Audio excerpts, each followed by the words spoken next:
Hoje eu sou diretor de crescimento na TME. Lá nós temos, é uma empresa de telemedicina que nós temos um perfil muito claro, uma missão muito clara de potencializar serviços de saúde e inovar no cuidado de paciente cardiológico. E nós fazemos isso, pessoal, através de telecardiologia, especificamente telediagnóstico, laudos de Holter, eletroimapa. E vocês vão perceber que eu tenho um propósito muito claro, muito ligado à medicina digital, e que vai tremear toda a palestra, do começo ao fim, e que está muito ligado ao propósito dessa comunidade que a gente vai lançar, a nossa equipe vai lançar no mês que vem, que é a comunidade de inovação médica. Esse propósito de reprogramar a rede neural nossa para questionar o status quo médico é uma alusão ao que a gente vê de reprogramar a rede neural de uma tendência tecnológica de inteligência artificial que conflita, né, de uma maneira positiva, sinérgica, com os aspectos humanos. Nós temos que desenvolver como questionamento de alguns aspectos da saúde, inclusive como fazê-la cada vez melhor. Não vou repetir sobre os conceitos de telemedicina, porque eu acompanhei as aulas todos os dias e eu percebi o quanto a gente falou sobre conceitos, sobre história, sobre regulamentação, instituições, sobre programas. A gente falou sobre cases públicos incríveis, privados, a gente falou sobre diferentes especialidades na aplicação, e a gente falou sobre, inclusive, segurança e dados, né? Mas eu queria fazer uma pontuação breve sobre as modalidades de telemedicina, porque vocês vão ver que a minha palestra ela vai fazer uma sedimentação do curso. Eu vou voltar a alguns conceitos para ficar todo mundo na mesma régua. Aqui eu falo sobre telemedicina, que algumas pessoas ainda entendem que telemedicina como teleconsulta ou só telemonitoramento. Na verdade, a gente precisa entender que são várias modalidades. E o que a gente faz nesse momento é uma teleeducação. Existe teleprevenção, tem a parte de pesquisa, tem a teleassistência, que é o grande grupo, que tem a teleconsultoria, tem a telecirurgia, tem a telemonitoramento, telelaudo e inclusive a teleconsulta. Só para distinguir esse pontinho. E a partir de agora a gente pode entrar sobre o que são as inovações em telemedicina, mas com uma perspectiva, um viés das grandes empresas aí do mundo, segundo a CIB Insights. O que eu posso trazer aqui, né? A gente viu na pandemia uma ascensão massiva da saúde mental, de startups de saúde mental como a Lyra. Todos aqui são cases gringos, tá? A gente viu, como o Dr. Botelho falou muito bem, o casamento de inteligência artificial e wearables, e principalmente eles entremeando as várias tecnologias, as várias estratégias, os vários mecanismos. A gente viu também testes de diagnóstico sendo cada vez mais invasivos, empoderando os pacientes. E, gente, são várias as áreas, são várias as frentes. Teletriagem, incluindo muito o chatbot. Chatbot é um mecanismo, uma estratégia que tem sido utilizada em várias frentes. A atenção primária, trazendo uma reascensão da medicina de família e comunidade como ela merece. A telepropedêutica, que será cada vez mais acessível pelos né, pelos 6Ds da tecnologia digital, cada vez mais baratinha, né? Isso vai ser um ciclo muito mais rápido do que a gente imagina. Cuidados no follow-up, de cuidados crônicos, cuidados também no paciente agudo. Mas, gente, eu poderia falar muito dessas tecnologias, mas a gente já tem pessoas incríveis, como as que vão falar de investimento na frente, de venture capital, como o Dr. Botelho, como outras pessoas falaram, elas estão na vanguarda da tecnologia em si, e eles já vão falar sobre isso. Por mais que vocês me convidaram para falar sobre algumas inovações de telemedicina, eu quero pedir licença respeitosamente para poder fazer uma pivotagem nessa palestra. Nós vamos falar sobre telemedicina, vamos falar sobre inovação, mas eu quero tirar brevemente o aspecto de telemedicina para não enviesar o nosso assunto, que eu quero aprofundar ele em relação aos conceitos. Porque eu acredito, gente, que o que eu tenho percebido nesse curso fabuloso aqui é que tem pessoas que estão na carreira individual, tem pessoas que estão no serviço público, tem pessoas que estão no serviço privado, tem gente do serviço privado que são de grandes empresas, né, corporações, tem gente que está começando o seu negócio, tem gente que entende de tecnologia, tem gente que não entende. Então, o grande ponto aqui é que eu quero fazer um back to basics. Eu tenho uma filosofia pessoal que eu não gosto de deixar ninguém para trás.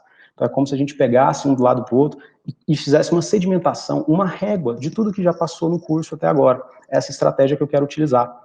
Basicamente, eu vou falar de 10 questionamentos que eles se assemelham muito a 10 inovações, que são inovações muito mais humanas, muito mais na mentalidade de saúde, que é um mercado que ele ficou um pouco atrasado na maneira de enxergar e trazer inovações de outros mercados e criar dentro dos nossos, e que são pautas comuns da agenda de 2020 e 2030, da década. Então, vocês têm que se questionar se o serviço de vocês e a carreira, a estratégia, está adotando isso em algum nível. Cada raciocínio que a gente vai fazer junto. Vamos lá? Primeiro ponto, inovação não é ciência de foguete. A gente vê coisas incríveis, como o Dr. Botelho trouxe, abrindo brilhantemente hoje a palestra, mas a gente sabe que tecnologia ela é um meio, não um fim. Então, que bom seria se a gente pegasse esse conhecimento incrível que ele trouxe, o aspecto de Venture Capital, e trouxesse um aspecto de mentalidade de inovação, de cultura de inovação que a nossa área tanto precisa.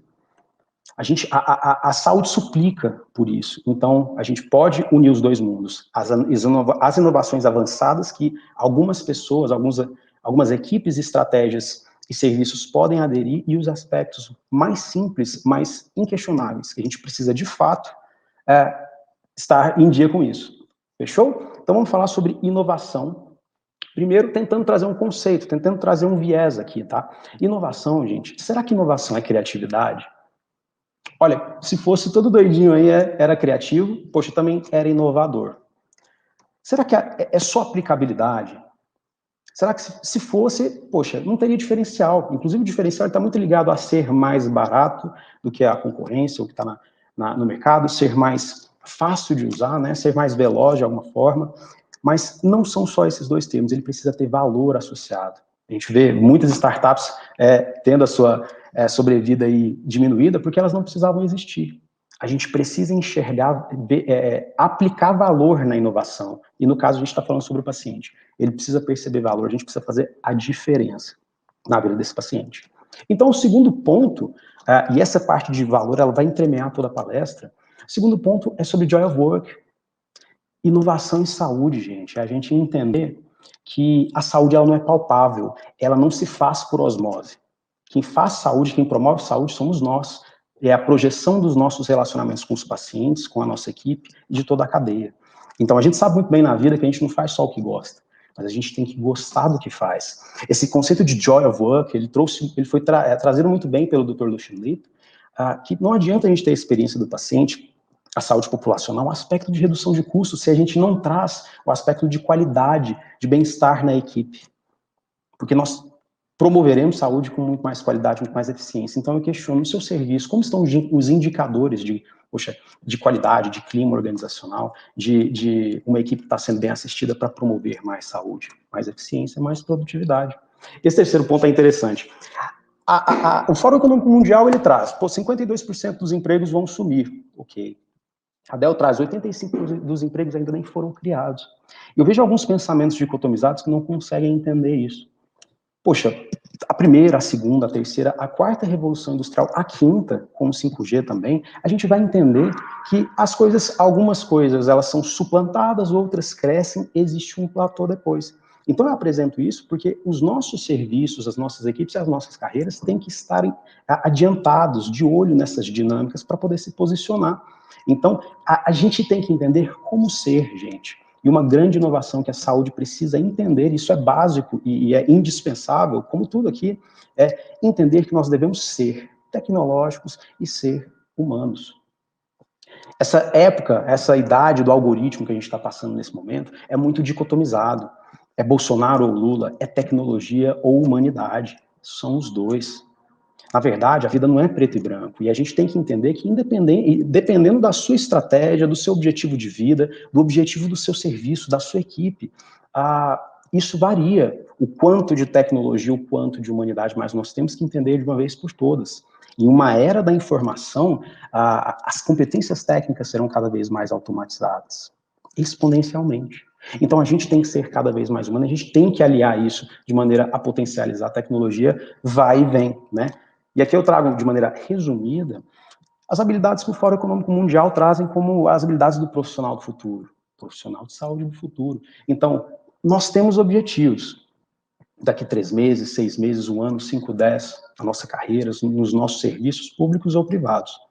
Será que a dinâmica de mercado que existe hoje, poxa, a nossa equipe está preparada para conquistar os objetivos que a gente coloca na parede? Será que tudo que a gente quer conquistar e acompanhar essa velocidade de mercado, nós temos a equipe que de fato faz essa diferença? Isso é um questionamento que a gente tem que fazer, inclusive individualmente, tá? No quarto ponto, que é indispensável no nosso pensamento de saúde, e você pode trazer essa inovação, que alguns serviços já estão fazendo isso muito bem em escala, mas você pode não estar, é entender que o cuidado, ele tem uma deshospitalização natural, que vai ser a pauta da década, está sendo. né? A gente tem que cada vez mais trazer saúde de qualidade para dentro da casa do paciente. Então, com os 6Ds da tecnologia digital do Peter Diamandis, a gente vai ver que essas tecnologias vão ser cada vez mais baratas, de uma maneira muito mais veloz. E isso vai poder ajudar nos cofres públicos de uma péssima gestão que foi feita até hoje, que eu não estou questionando, até porque nós queremos olhar para o futuro, mas que a gente pode olhar para frente e fazer diferente. Inclusive, nessa aqui, até fazendo uma pausa, né? Como que o seu serviço está alinhado com essa tendência? Porque inovação pode ser simples, é entender que a nossa população está envelhecendo. A transição demográfica está acontecendo agora. Como que a gente pode se posicionar e aproveitar? O Dr. Botelho, como brilhantemente falou, além dos estudos e dos aspectos práticos, ele tem uma conexa, né? Está fazendo um trabalho brilhante e com os outros grupos. Então, eu trago aqui para vocês uma conexão com esse tema de gestão, que é a parte de centrar o paciente, colocar ele no centro do cuidado. É uma pauta indispensável para essa década. E você adequa o quanto você pode fazer isso, mas não deixa de ser indispensável.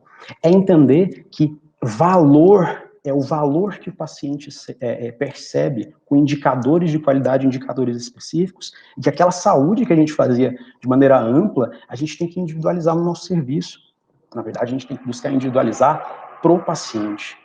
O futuro da saúde e da telemedicina, de todas as teles, é entender o quanto a saúde é cada vez mais personalizada, preditiva, pervasiva, né? A gente tem que entender isso. E olhar para o desfecho, olhar com o que é valor para o paciente, é também olhar para a experiência positiva que a gente quer gerar e, poxa, impactar no paciente. Que nos leva a um sexto ponto indispensável. A gente não precisa falar só de tecnologia, tem aspectos básicos de inovação na nossa área.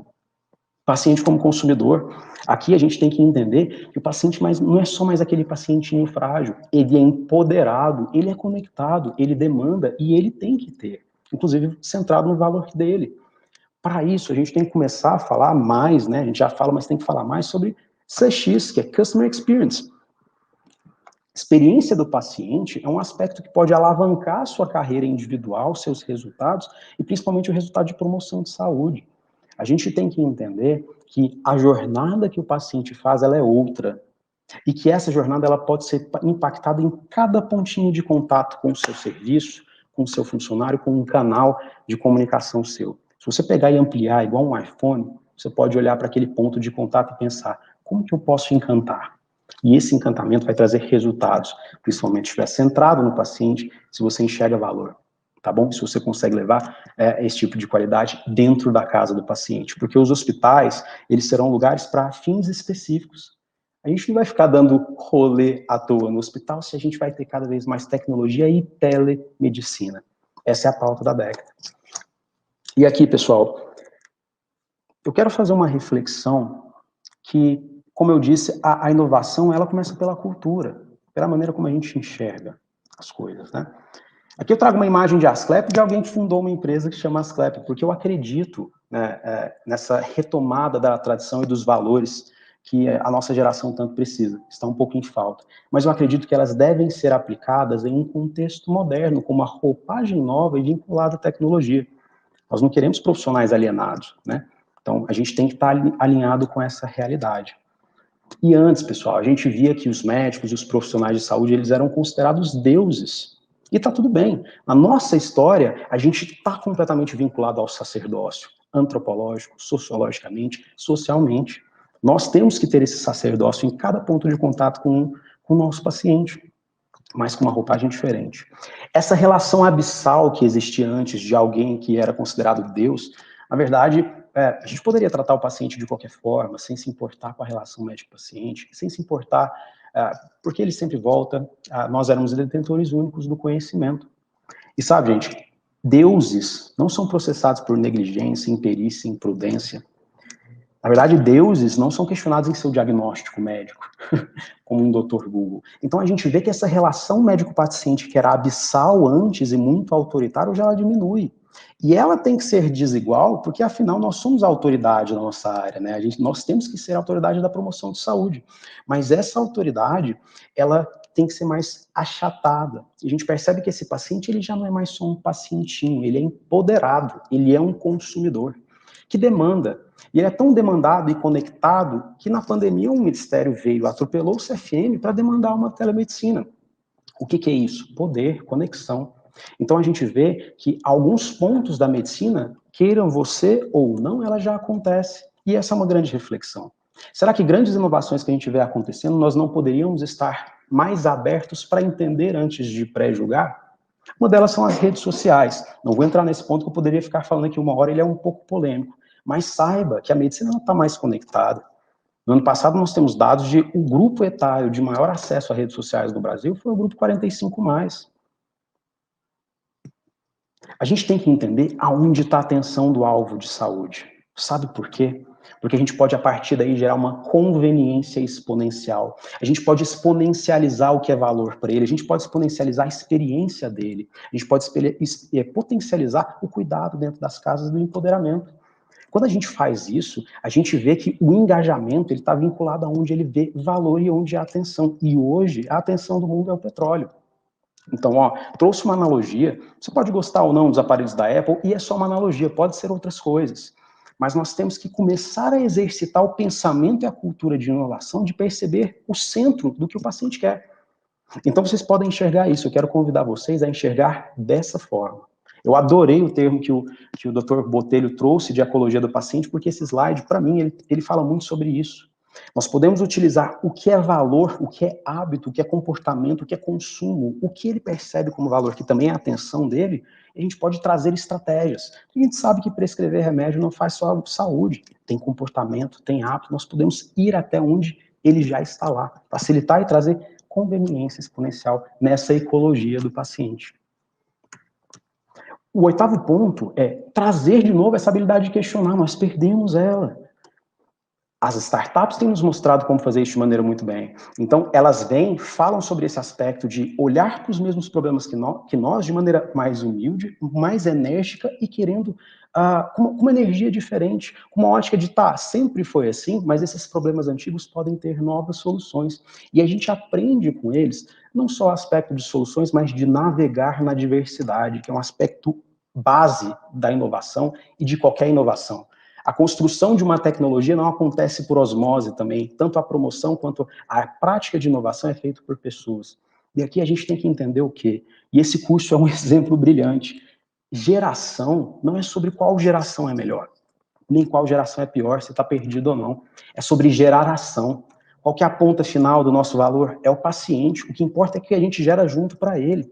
Nós estamos em um contexto em que são várias gerações. Olha quantas gerações coexistem. E esse é o grande ponto.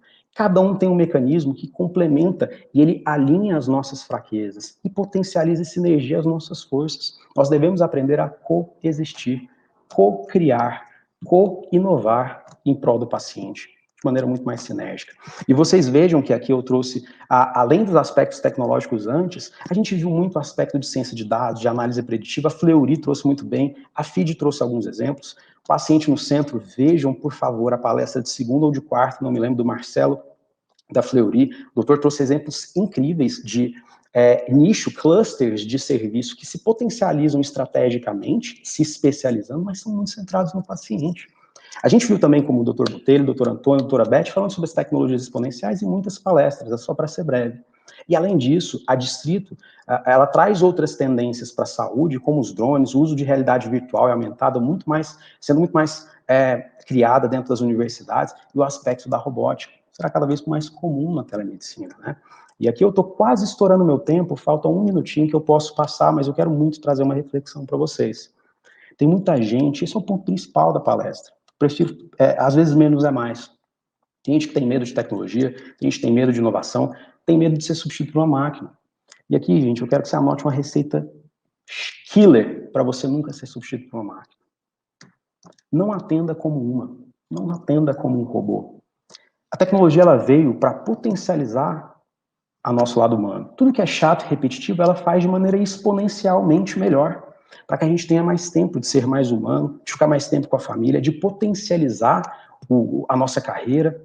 Então, que a gente faça de maneira breve. Então, se você até hoje prescreve sem olhar para o paciente, solicita exame, você não está nem vendo o paciente, você está sendo exponencialmente desvalorizado. ao passo que se você também olhar para o aspecto humano, sendo potencializado com a tecnologia, sua carreira, seu serviço, sua estratégia será exponencialmente valorizada. Tá bom? Agradeço demais a presença de vocês numa noite de sexta, e fica um convite. Eu acho que o ponto principal de uma palestra não é encerrar um diálogo, é que ele comece a partir daqui. Me adicione no LinkedIn, nosso site do TME, daqui a pouco ele vai dar uma atualizada, que ele está meio antiguinho, e é na adição, nessa conexão, nesse network que a gente pode evoluir. Inclusive, vocês podem me dar um feedback de como ser melhor e, principalmente, de como eu posso melhorar, como que eu posso inovar uma palestra sobre inovação. Tá bom, pessoal? Muito obrigado pela oportunidade.